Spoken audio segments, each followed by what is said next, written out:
தமிழ் படித்தால் பிச்சை கூட கிடைக்காது.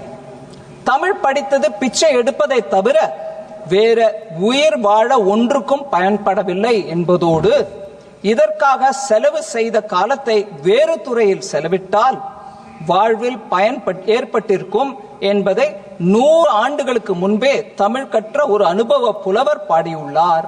தெலுங்கில் இசை பாடி வந்த அந்த மாமனிதர் இசைமேதை தியாகராஜன்.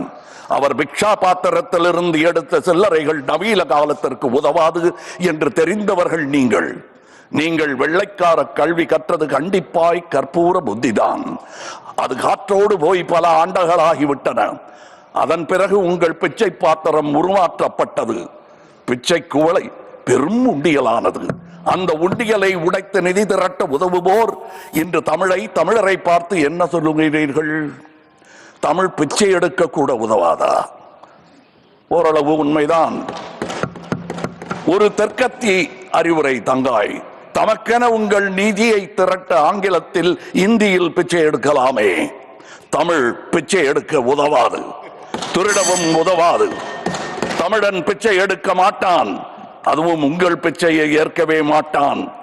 தங்கச்சி, ஓட்டையும் நாட்டையும் இந்த கமலஹாசன் விற்கவே மாட்டான்.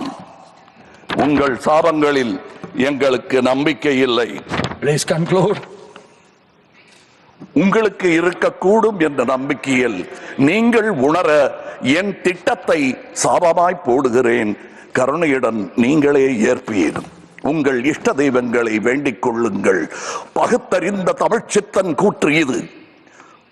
வினை உம்மை சுடுக என்றும் எங்கள் நாடு நீடூழி வாழும். வினை உம்மை சுடுக, ஓட்டப்பம் வீட்டை சுடுக. வந்தீர் வென்றீர் செல்வீர். இது